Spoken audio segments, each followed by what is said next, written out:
Hello everyone, welcome to For Nurses Preparation YouTube channel. I am Neeraj Kumar Kathal.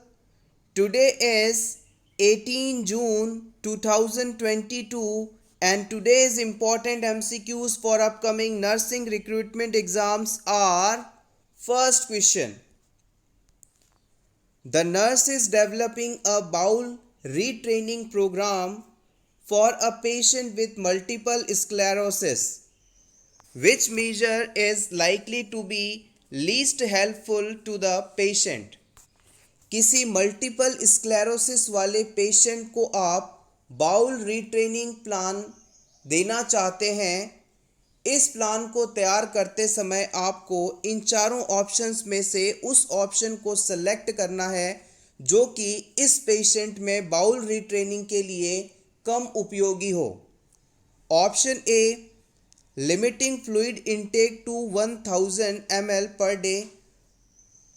हम इस patient को एक दिन में 1000 ml यानी 1 लीटर फ्लूइड ही इनटेक करने के लिए कहेंगे, इससे ज़्यादा नहीं। Option B, provide a high roughage diet. हम इसे हाई रफेज डाइट लेने के लिए कहेंगे। Option C, elevating toilet seat for easy access. हम इस पेशेंट के टॉयलेट की जो शीट है उसे हमेशा ओपन रखेंगे ताकि वो तुरंत जाकर इसे यूज़ कर सके। Option D, establishing a regular schedule for toileting. हम इस पेशेंट के लिए टॉयलेट किस समय जाना है इसका एक शेड्यूल तैयार करके देंगे।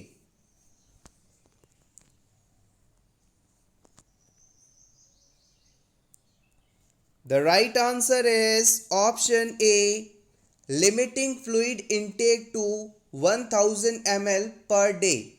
ये ऑप्शन बाउल रीट्रेनिंग के लिए कम उपयोगी है। Option A is correct here. आइए इस क्वेश्चन के रैशनल और मल्टीपल स्क्लेरोसिस क्या है इसे ब्रीफली जान लेते हैं। मल्टीपल स्क्लेरोसिस वह कंडीशन है जिसमें हमारे न्यूरॉन्स के ऊपर पाई जाने वाली प्रोटेक्टिंग लेयर को हमारा ही इम्यून सिस्टम गलती से फॉरेन सब्सटेंस मानकर डिस्ट्रॉय कर देता है। हमारे न्यूरॉन की जो प्रोटेक्टिव लेयर है उसे हमारा ही इम्यून सिस्टम डिस्ट्रॉय कर देता है, जिसकी वजह से न्यूरॉन से इम्पल्स का ट्रांसमिशन धीमा हो जाता है, कई बार ट्रांसमिशन हो ही नहीं पाता। अगर न्यूरॉन से मैसेज आगे से आगे नहीं पहुंचेगा तो पेशेंट जो भी करना चाहता है उसे नहीं कर पाएगा। यानी कि जो बॉडी मूवमेंट है, मस्कुलर कंट्रोल है, कोऑर्डिनेशन है, वो सभी कुछ गड़बड़ हो जाएगा। ना तो पेशेंट चाहकर भी कुछ बोल पाएगा या फिर अगर वो बॉडी मूवमेंट जो करना चाहता है वो बहुत ही स्लो होगी या फिर अनकोऑर्डिनेटेड होगी या मूवमेंट हो ही नहीं पाएगी। इसके अलावा मल्टीपल स्क्लेरोसिस होने पर पेशेंट में blood vision, severe fatigue, numbness आदि फाइंडिंग्स देखने को मिलती है। मल्टीपल स्क्लेरोसिस वाला पेशेंट जब स्टूल पास करना चाहता है यानी वो अपने बाउल को खाली करना चाहता है तो उसका बाउल एम्प्टिंग भी इस डिजीज़ में प्रभावित होंगे, क्योंकि जो इम्पल्स हैं उसका प्रॉपर ट्रांसमिशन नहीं हो पा रहा है। इस सिचुएशन में बाउल को एम्प्टी करना या बाउल रीट्रेनिंग प्लान पेशेंट को देना जरूरी है ताकि वो पेशेंट इस प्लान की मदद से अपना जो बाउल है उसे रेगुलरली एम्प्टी कर पाए, उसमें कॉन्स्टिपेशन ना डेवलप हो। अगर पेशेंट दिन में 1000 ml तक ही फ्लूइड इंटेक करेगा, 1 लीटर फ्लूइड ही इंटेक करेगा, तो पानी की ये मात्रा, फ्लूइड की ये मात्रा बहुत ही कम है। पेशेंट को कम से कम दिन में लगभग 3 लीटर फ्लूइड इंटेक करना चाहिए, पानी पीना चाहिए अगर कॉन्ट्रा इंडिकेटेड ना हो तो। और ऐसा करके पेशेंट का जो कॉन्स्टिपेशन है वो रिलीव हो जाएगा, उसका बाउल इजीली क्लीन हो पाएगा। पेशेंट को यदि कॉन्स्टिपेशन डेवलप हो रहा हो तो उसे हाई रफेज डाइट दी जाती है यानी खाने में उसे रफेज की मात्रा बढ़ाई जाती है। रफेज वो सब्सटेंस होते हैं जो कि डाइजेशन में एब्जॉर्ब नहीं होते और स्टूल की मात्रा को बढ़ाते हैं, जिससे कि कॉन्स्टिपेशन रिलीव होती है, पेशेंट का पेट साफ होता है।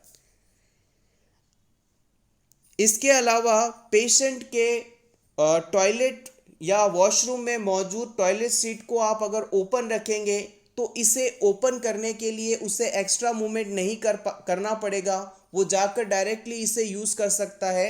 ये इसके लिए बेनिफिशियल है। लास्ट पॉइंट, अगर कोई भी पर्सन जो कि रेगुलर समय पर एक नए तय समय पर बाउल ट्रेनिंग करता है या स्टूल पास करता है, तो उस समय संभावना ज़्यादा रहती है कि पर्सन पूरी तरह से अपने बाउल को क्लीन कर पाए, पूरी तरह से स्टूल को पास कर पाए।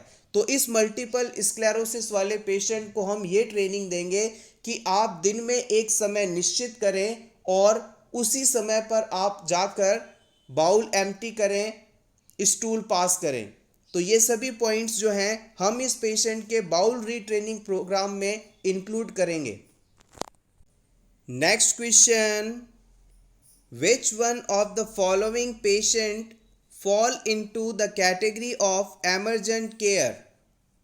इन चारों ऑप्शंस में से आप उस पेशेंट को सेलेक्ट करें जिसे एमरजेंट केयर कैटेगरी में आप रखेंगे और तुरंत केयर की आवश्यकता हो। Option A, a patient admitted with simple fracture in arm, patient जिसका हाथ टूटा हो। Option B, a patient admitted with abdominal pain, पेट दर्द वाला रोगी। Option C, a patient admitted with chest pain, dyspnoea, diaphoresis, ऐसा पेशेंट जिसे चेस्ट में तेज दर्द है, सांस लेने में दिक्कत है और पसीने छूट रहे हैं। Option D, a patient admitted with cough and temperature of 101, 101 degree बुखार और कफिंग के साथ वाला पेशेंट। इन चारों में से कौन सा पेशेंट एमरजेंट केयर के लिए कैटेगराइज होगा?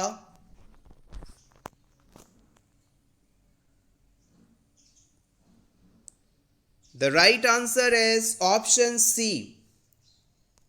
इन चारों ऑप्शंस में से ऑप्शन सी वाला जो पेशेंट है वो सबसे ज़्यादा मुश्किल सिचुएशन में है और इसे सबसे पहले केयर प्रोवाइड करना आवश्यक है। इस पेशेंट में चेस्ट पेन हो रहा है, सांस नहीं आ रही है और पसीने छूट रहे हैं। तो ये सभी चीज़ें हमें कहीं ना कहीं हार्ट अटैक या मायोकार्डियल इंफ्राक्शन होने को दर्शाती हैं और इस सिचुएशन में पेशेंट को तुरंत मेडिकल हेल्प देना आवश्यक है। So option C is correct here. Next question, a patient is admitted following a traumatic brain injury. Which of the following action do you take to help prevent increase ICP? Sir पर चोट लगने के बाद मरीज का intracranial pressure ICP ना बढ़े, इसके लिए आप क्या कर सकते हैं?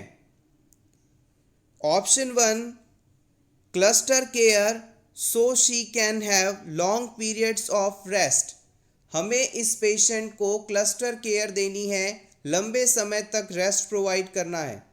Option B, keep the head of bed elevated at 30 degrees, हम इस पेशेंट का के बेड का जो हेड साइड है उसे लगभग 30 डिग्री एलिवेटेड रखेंगे, यानी ऊपर उठाकर रखेंगे। Option C, suction frequently to keep airway clear, हम इस पेशेंट में लगातार सक्शन करेंगे ताकि इसका एयरवे क्लीन रहे।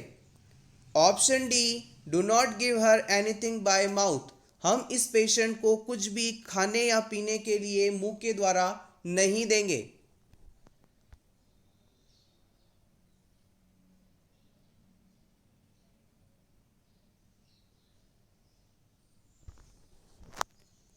The right answer is option B.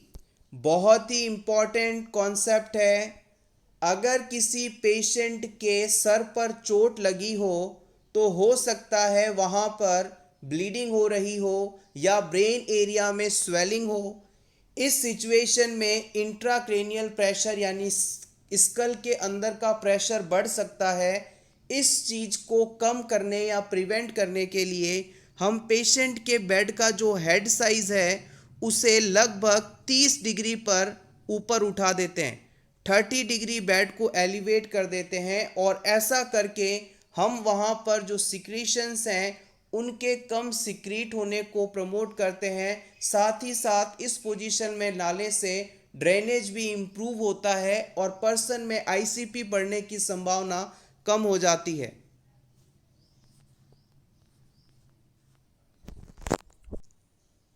Next question, what is carbonic acid and bicarbonate ratio in blood if pH is 7.4? अगर किसी पर्सन में ब्लड pH 7.4 हो तो उसमें कार्बोनिक एसिड और बाइकार्बोनेट का रेशियो कितना होगा? 1:10, 1:20, 1:30 या 1:2?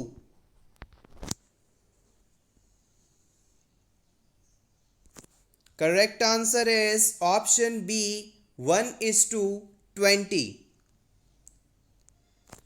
अगर ब्लड पीएच नॉर्मल है जो कि 7.35 से 7.45 के बीच होती है, इस क्वेश्चन में 7.4 जो कि नॉर्मल पीएच रेंज दी गई है, इस सिचुएशन में बाइकार्बोनेट और कार्बोनिक एसिड का जो रेशो है 1:20 होता है। This is the truth. इस क्वेश्चन के अनुसार कार्बोनिक एसिड की मात्रा यहाँ पर 1.35 MEQ पर L होगी, जबकि बाइकार्बोनेट 20 से 27 MEQ पर L होगा और इसका जब रेशियो आप कैलकुलेट करेंगे तो वो अराउंड 1:20 आएगा, जो कि सही है। आप चाहें तो इसका स्क्रीनशॉट ले सकते हैं। Next question, each normal heart beat is initiated by which of the following? Heart की हर कॉन्ट्रैक्शन या हार्ट बीट को कौन शुरू करवाता है? Sinoatrial node, bundle of face, cardiac centre of medulla, sympathetic nerves? The right answer is option A, sinoatrial node, जिसे आप ऐसे नोड के नाम से जानते हैं। ये हमारे हार्ट के राइट एट्रियम में सुपीरियर वेना कावा ओपनिंग के पास मौजूद होता है और लगभग 100 बीट्स पर मिनट की रेट से ये इम्पल्स जनरेट करवा सकता है। इसीलिए इसे हम नेचुरल पेसमेकर ऑफ हार्ट के नाम से जानते हैं। Next question, all of the following are functions of estrogen except. नीचे बताएं चारों ऑप्शंस एस्ट्रोजन के फंक्शन हैं एक को छोड़कर। Option A, cause breast growth. Option B, increase follicle development.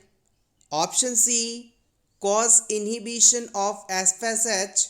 Option D, lowers transport protein. इन चारों में से एस्ट्रोजन का फंक्शन कौन सा नहीं है?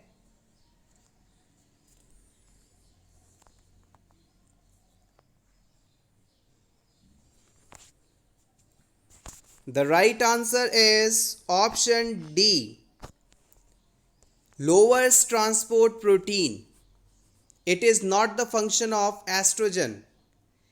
एस्ट्रोजन एक हार्मोन है जो कि फीमेल्स में सेकेंडरी सेक्सुअल कैरेक्टरिस्टिक्स के डेवलपमेंट के लिए इसेंशियल माना जाता है। स्पेशली ये ब्रेस्ट ग्रोथ करवाता है।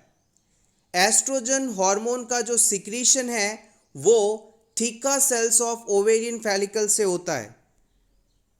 Theca sales of ovarian follicles, यहाँ से एस्ट्रोजन का सिक्रीशन होता है। एस्ट्रोजन की कमी होने पर एक इम्पॉर्टेंट डिजीज कंडीशन हो जाती है, जो कि प्रीवियस एग्जाम में पूछी गई है और आगे पूछी जा सकती है। इसका नाम है atrophic vaginitis. Oestrogen hormone female reproductive system के डेवलपमेंट और मेंटेनेंस को करता है, और अगर इसकी कमी हो जाए तो जो कंडीशन होती है डिजीज कंडीशन, उसे हम एट्रोपिक वेजिनाइटिस के नाम से जानते हैं। एस्ट्रोजन हार्मोन की कमी मेनोपॉज होने के बाद वुमेन्स में अक्सर देखी जाती है। तो ये एट्रोपिक वेजिनाइटिस जो डिजीज है मोस्टली पोस्ट मेनोपॉजल वुमेन्स में देखने को मिलता है। पोस्ट मेनोपॉजल वुमेन्स में वेजाइनल एपिथेलियम की थिननिंग और ड्राइनेस ही एट्रोपिक वेजिनाइटिस कहलाती है। पोस्ट मेनोपॉजल वुमेन में वेजाइनल एपिथेलियम का थिन और ड्राई होना एट्रोपिक वेजिनाइटिस कहलाता है। Take screenshot for your revision. Next question, the commonest presentation in the case of twins. Twins के केस में कॉमनेस्ट प्रेजेंटेशन कौन सा होता है?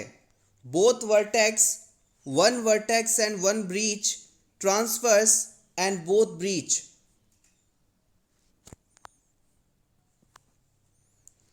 The right answer is option A, both vertex presentation. अगर प्रेगनेंसी के दौरान यूट्रस में दो बेबी मौजूद हैं तो इसे हम ट्विंस के नाम से जानते हैं। अब ये बेबी यूट्रस में किस प्रकार से प्रेजेंट हैं, इनका प्रेजेंटिंग पार्ट यानी वेजाइना की तरफ कौन सा हिस्सा है, इस चीज़ को आप प्रेजेंटेशन बोलते हैं। और जनरली ट्विंस के केस में दोनों बच्चों का जो हेड है वही वेजाइना की तरफ होता है, सर्विक्स की तरफ होता है। तो both vertex presentation is most common type of presentation that is seen in twin case of pregnancy. 60% cases में आपको यही वर्टेक्स प्रेजेंटेशन देखने को मिलेगा ट्विंस की केस में। और अगर आपसे पूछ लिया जाए ट्विन के केस में सेकंड मोस्ट कॉमन टाइप का प्रेजेंटेशन कौन सा होता है, तो आप बताएंगे one vertex and one breach, यानी एक बच्चे का प्रेजेंटिंग पार्ट तो हेड होगा और दूसरे बच्चे का प्रेजेंटिंग पार्ट बटक्स होंगे, यानी वो बेबी ब्रीच प्रेजेंटेशन में होगा। और ये 20% केसेस में आपको देखने को मिलेगा। इसके अलावा एक और चीज़ जो इम्पॉर्टेंटली पूछी जाती है कि ट्विंस के केस में कॉमनेस्ट लाई कौन सा होता है, तो आप बताएंगे लॉन्गिट्यूडिनल। 90% ट्विन प्रेगनेंसी में जो लाई है वो लॉन्गिट्यूडिनल ही होता है। Take screenshot for your revision. जो ट्विंस होते हैं ये बेसिकली दो प्रकार से डेवलप होते हैं। पहला होता है डाइजाइगोटिक ट्विंस और दूसरा होता है मोनोजाइगोटिक ट्विंस। आइए इन्हें भी डिस्कस कर लेते हैं एग्जैक्टली क्या है ये। Dizygotic twins also known as fraternal twins और बाइनोव्यूलर ट्विंस 80%।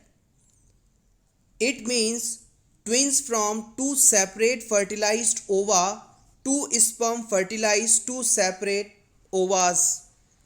अगर किसी क्लाइंट में दो ओवम्स को दो अलग अलग स्पर्म्स द्वारा फर्टिलाइज किया जाए और प्रेगनेंसी के दौरान यूट्रस में दो बेबी मौजूद हों तो ये कंडीशन डाइजाइगोटिक ट्विंस कहलाती है। इसे हम फ्रैटर्नल या बाइनोव्यूलर ट्विंस कहते हैं और 80% ट्विन प्रेगनेंसी में इसी प्रकार के ट्विंस देखे जाते हैं। एक ओवम एक स्पर्म, एक ओवम एक स्पर्म, तो हर ओवम को सेपरेट स्पर्म द्वारा फर्टिलाइज किया गया और हर अंडे से एक बच्चा तैयार हुआ। ये डाइजाइगोटिक ट्विंस है, बाइनोव्यूलर ट्विंस है, फ्रैटर्नल ट्विंस है। अब बात करते हैं मोनोजाइगोटिक ट्विंस की। मोनोजाइगोटिक ट्विंस जैसे कि नाम से ही आप देख पा रहे हैं कि इसके अंदर एक जाइगोट बनता है और उससे 2 बेबीज बनते हैं।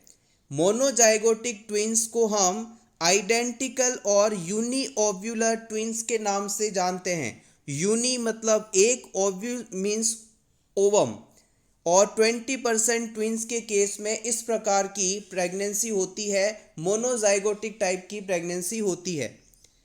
इसके अंदर एक सिंगल फर्टिलाइज्ड ओवा से 2 ट्विंस या 2 बच्चे डेवलप होते हैं। एक ओवम होगा, एक स्पर्म होगा, ये मिलकर जाइगोट बनाएंगे और फिर इस जाइगोट के अंदर सेल डिवीजन में अल्ट्रेशन आएगा और एक ही जाइगोट से 2 बेबीज डेवलप हो जाएंगे। This is called monozygotic twins. इन्हें हम आइडेंटिकल ट्विंस के नाम से भी जानते हैं। Take screenshot for your revision. Next question, dystocia is, dystocia शब्द का मतलब क्या है? Abortion, normal labour, abnormal labour या caesarean section?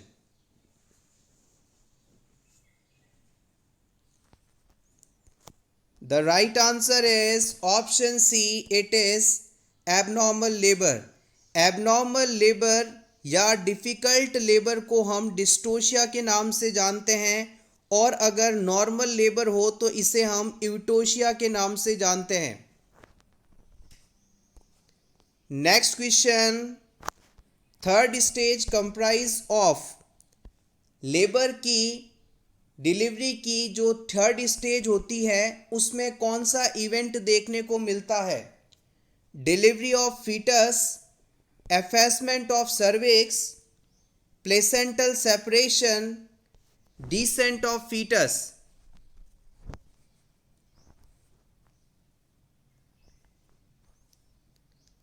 The right answer is option C, placental separation. Labour को हम टोटल 3 स्टेजेस में बांट सकते हैं। ट्रू लेबर पेन शुरू होने से लेकर सर्विक्स के 10 सेंटीमीटर डायलेट होने तक लेबर की फर्स्ट स्टेज चलती है। जैसे ही सर्विक्स 10 सेंटीमीटर डायलेट होता है, लेबर की सेकंड स्टेज शुरू हो जाती है और ये स्टेज सेकंड बच्चे के डिलीवर होते ही ख़त्म हो जाती है। थर्ड स्टेज के अंदर प्लेसेंटा सेपरेट होकर एक्सपेल आउट होता है। Next question, Fowler's position given to a client with dyspnea helps to relieve dyspnea by, ऐसा पर्सन, ऐसा पेशेंट जिसे सांस लेने में तकलीफ हो रही है, आप उसे तुरंत फॉवलर्स पोजीशन में लाते हैं, यानी कि उसे कुछ इस प्रकार से बिठा देते हैं।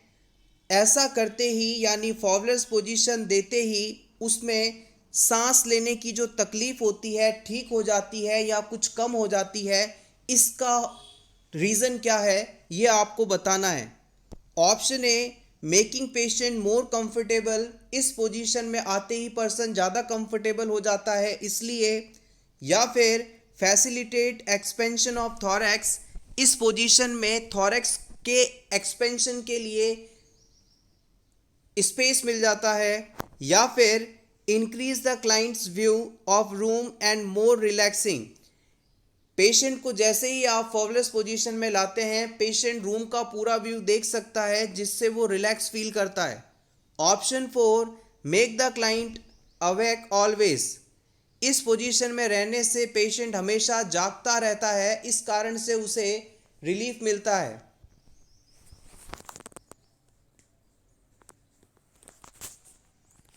The right answer is option B.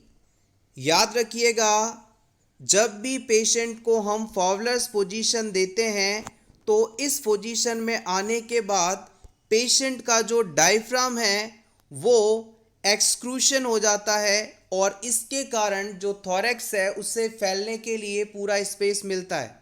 Simple सी चीज़ है, वापस से समझिए। जैसे ही पेशेंट को आप लगभग सेमी फॉवलर्स पोजीशन देते हैं तो वो सीधा बैठता है और इस पोजीशन में आते ही उसके लंग्स को, उसके थॉरैक्स वाले एरिया को फैलने के लिए पूरा स्पेस मिल जाता है और इसका जो डायफ्राम है वो ग्रेविटी के कारण कुछ नीचे खिसक जाता है और ऐसा होते ही ज़्यादा ऑक्सीजन ज़्यादा एयर पेशेंट इन आउट करेगा और फिर पेशेंट में जो रेस्पिरेशन की डिफ़िकल्टी है, डिस्पनिया है, वो ठीक हो जाएगी। Next question, identify correct statements regarding care of rubber articles used in hospital settings. Hospital में इस्तेमाल किए जाने वाले रबर आर्टिकल्स की केयर, उनकी देखभाल के लिए कौन सा स्टेटमेंट सही माना जाता है? Option A, rubber articles will be destroyed by heat. Rubber articles को यदि हीट दी जाए, गर्म किया जाए तो ये खराब हो सकते हैं, डिस्ट्रॉय हो सकते हैं। Option B, do not fold the rubber articles, roll them instead.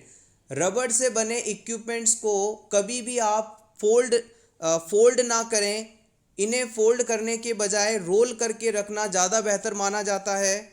Option C, do not pin on rubber articles. Rubber articles पर हमें कभी भी पिन नहीं लगानी चाहिए। Option D, all of the above. The right answer is option D, rubber articles के लिए सभी स्टेटमेंट सही हैं। रबर आर्टिकल्स को कभी भी आप गर्म नहीं करेंगे, अदरवाइज ख़राब हो सकते हैं। इन्हें फोल्ड करने की बजाय रोल करके रखना बेहतर माना जाता है और इन्हें कभी भी पिन अप नहीं करना चाहिए, इन पर किसी भी तरह का पिन नहीं लगाना चाहिए। Next question, backflow of content from stomach to mouth is called as. अगर किसी पर्सन में स्टमक का कंटेंट यानी फूड स्टमक से निकलकर वापस मुंह तक आ जाए, माउथ तक पहुंच जाए, तो ये क्या कहलाता है? Vomiting, nausea, regurgitation, reflex.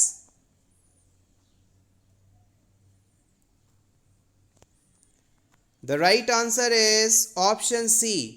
Exam में एग्जामिनर हमसे ज़्यादा एक्सपीरियंस्ड पर्सन है, वो कभी भी आपको बहुत इजी क्वेश्चन नहीं देगा। जो क्वेश्चन आपको बहुत इजी लगे उसे पूरा अच्छे से पढ़ें, समझें, ऑप्शंस को सोचें और फिर आंसर दें। अगर आपने यहाँ पर वॉमिटिंग को सही आंसर माना है तो आप बिल्कुल गलत हैं, क्योंकि यहाँ पर पूछा गया था कि स्टमक से फूड कंटेंट का माउथ तक आना, जबकि वॉमिटिंग क्या है? वॉमिटिंग वह घटना है जिसमें स्टमक का फूड कंटेंट माउथ से बाहर निकल जाता है, वो चीज़ वॉमिटिंग होती है। लेकिन यहाँ पर रिगर्गिटेशन सही आंसर माना जाएगा, जिसका एग्जैक्ट डेफिनेशन होता है backflow of content from stomach to mouth. Stomach से खाने का मुंह तक वापस आ जाना, यह घटना रिगर्गिटेशन कहलाती है। Next question, temperature range used in autoclaving is. Important question है, प्रीवियस एग्जाम में कई बार पूछा गया है। ऑटोक्लेविंग के दौरान कितना टेम्परेचर इस्तेमाल किया जाता है? 121 से 123 डिग्री फ़ारेनहाइट, 150 से 200 डिग्री फ़ारेनहाइट, 250 से 254 डिग्री फ़ारेनहाइट, 260 से 275 डिग्री फ़ारेनहाइट।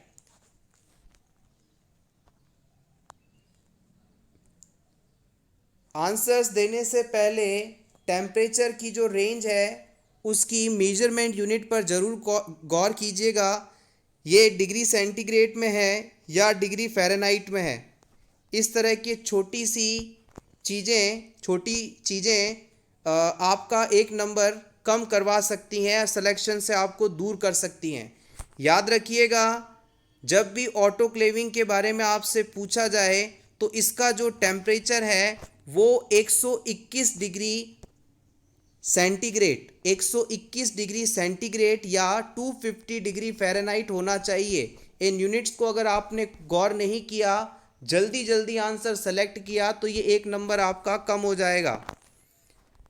ऑटोक्लेव से हमेशा 3 चीज़ें पूछी जाती हैं कि इसके अंदर कितना प्रेशर इस्तेमाल किया जाता है, तो आप बताएंगे 15 पाउंड्स पर स्क्वायर इंच, यानी 15 lbs पर स्क्वायर इंच। इसका टेम्परेचर पूछा जाता है कि कितने डिग्री टेम्परेचर पर ऑटोक्लेव से स्टरलाइजेशन करवाया जाता है, तो आप बताएंगे 250 डिग्री फ़ारेनहाइट या फिर 121 डिग्री सेंटीग्रेड। दोनों में से जो भी वैल्यू आपको दी गई हो उसके हिसाब से आप आंसर सेलेक्ट करेंगे। और कितने समय तक ऑटोक्लेव से स्टरलाइजेशन कंप्लीट होता है, तो आप बताएंगे लगभग 30 मिनट इसमें लग जाते हैं। आप चाहें तो इसका स्क्रीनशॉट ले लें। Next question, a client is admitted with a fracture of neck of femur. In what position should the nurse maintains the client's affected extremity. एक पेशेंट है जिसकी फीमर बोन के नेक पार्ट में फ्रैक्चर हुआ है। इस सिचुएशन में पेशेंट की एक्सट्रीमिटी को मेंटेन करने के लिए कौन सी पोजीशन दी जा सकती है। आपके ऑप्शंस हैं, first option internal rotation with flexion of knee and hip, option B external rotation with flexion of knee and hip, option C internal rotation with extension of knee and hip, option 4 external rotation with extension of knee and hip.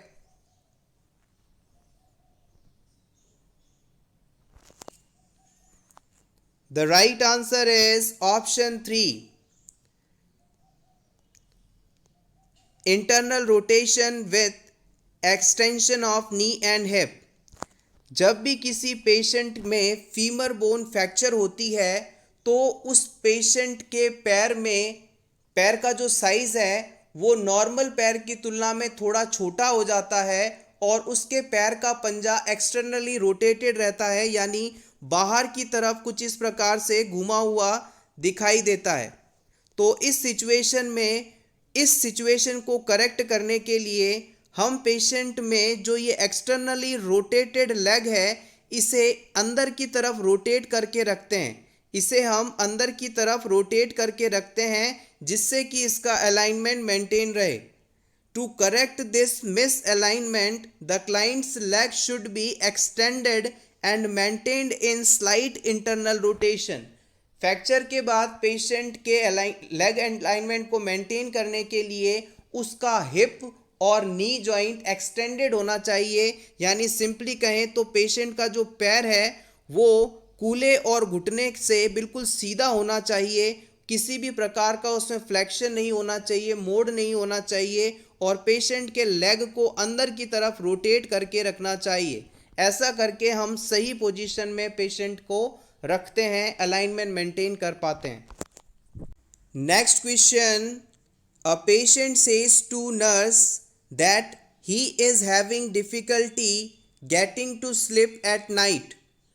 Which suggestion could the nurse make to help the patient.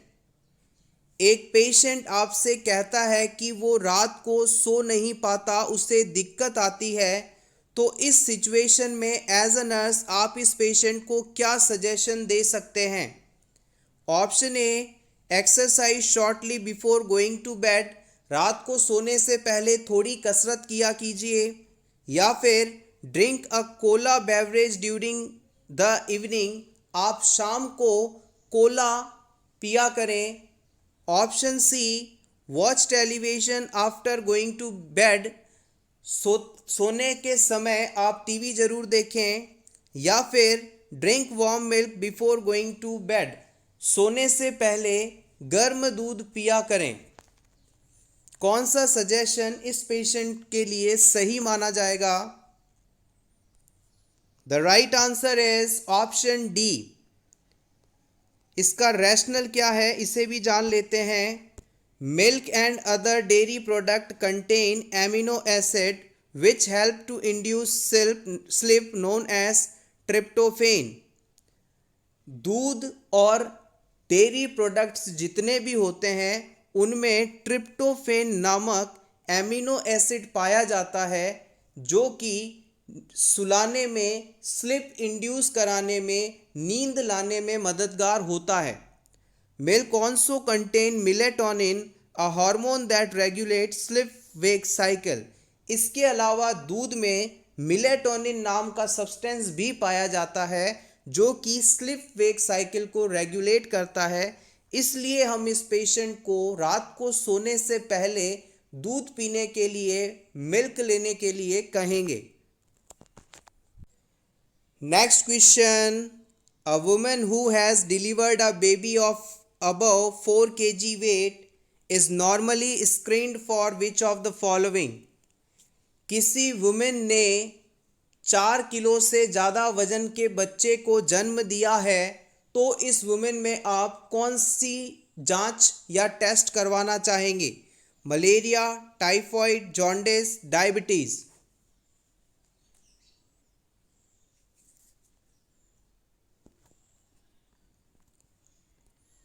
The right answer is option D, diabetes.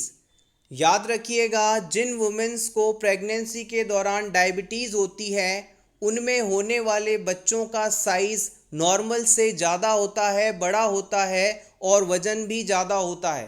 तो हम कह सकते हैं delivery के दौरान diabetes से suffering women's के जो बच्चे होते हैं वो मैक्रोसोमिक होते हैं, यानी उनका जो बॉडी बिल्ड है, बॉडी साइज है बच्चों का, वो नॉर्मल की तुलना में ज़्यादा होता है। और हम इस बात को जानते हैं कि नॉर्मली डिलीवरी के समय जो बच्चा है उसका वज़न 2.5 से 3.5 किलो के बीच होना चाहिए, लेकिन यहाँ पर क्वेश्चन में बताया गया है कि बच्चे का जो वज़न है 4 किलो से ज़्यादा है, तो बच्चे का साइज़ भी ऑब्वियसली ज़्यादा होगा, यानी बच्चा मैक्रोसोमिक होगा। तो इस वजह से ही हम डायबिटीज़ की जांच करवाएंगे।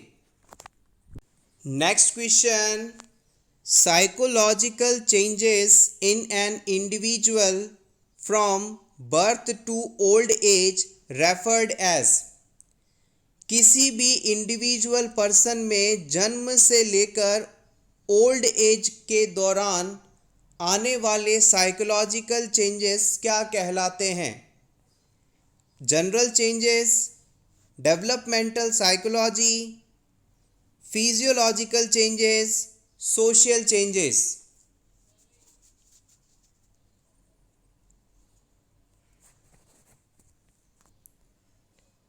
The right answer is option B, इसे हम डेवलपमेंटल साइकोलॉजी के नाम से जानते हैं।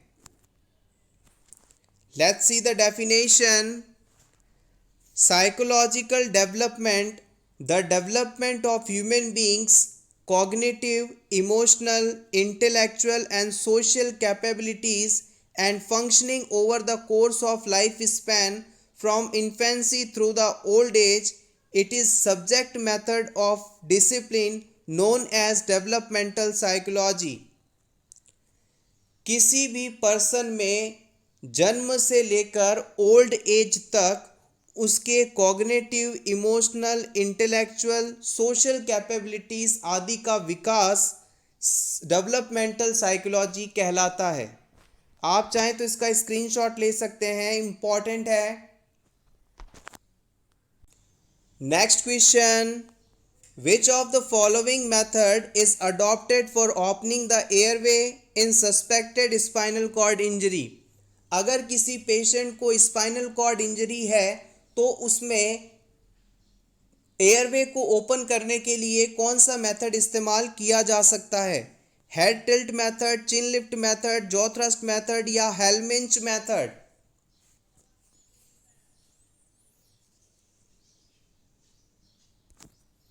The right answer is option C, jaw thrust method. मान लीजिए आप हॉस्पिटल में ड्यूटी कर रहे हैं और इमरजेंसी में कोई एक ऐसा पेशेंट आता है जो कि किसी ऊंचाई से गिरा हो या फिर कोई एक्सीडेंट हुआ हो जिसमें आपको ये पता नहीं है कि स्पाइनल कॉर्ड एरिया में उसके चोट है या नहीं, तो ऐसे सभी पेशेंट्स में आपको एयरवे को ओपन करने के लिए कभी भी head tilt, chin lift method का इस्तेमाल नहीं करना है। अगर आपने स्पाइनल कॉर्ड एरिया में इंजरी वाले पेशेंट के एयरवे को head tilt, chin lift method से ओपन किया तो इससे उनके स्पाइनल कॉर्ड एरिया पर प्रेशर पड़ेगा, दबाव पड़ेगा और उनकी चोट बढ़ सकती है, इंजरी फर्दर एक्सटेंड हो सकती है। इसलिए इन पेशेंट्स के लिए ये मेथड इस्तेमाल नहीं किया जाता। इन पेशेंट्स के लिए हम जॉ थ्रस्ट मेथड का इस्तेमाल करते हुए एयरवे को ओपन करते हैं। जब भी हम जॉ थ्रस्ट मेथड का इस्तेमाल करते हुए एयरवे को ओपन करते हैं तो इसके कारण स्पाइनल कॉर्ड पर कभी भी, सर्वाइकल कॉर्ड पर कभी भी दबाव नहीं पड़ता, इंजरी एक्सटेंड नहीं होती। प्रीवियस एग्जाम में इस क्वेश्चन को कई बार पूछा गया है, बहुत ही इंपॉर्टेंट है। यहाँ पर head tilt chin lift method, jaw thrust method और हेलमिंच मैन्यूवर, ये 3 चीज़ें बताई गई हैं। इन तीनों प्रोसीजर्स का इमेज बेस्ड क्वेश्चन के लिए ज़रूर देख कर जाएं। अपकमिंग एग्ज़ाम्स में पूछा जा सकता है, स्पेशली नॉर्सेट में। प्रीवियस एग्ज़ाम में तो इसे पूछा भी गया है, इन दोनों को इमेज बेस्ड क्वेश्चन में।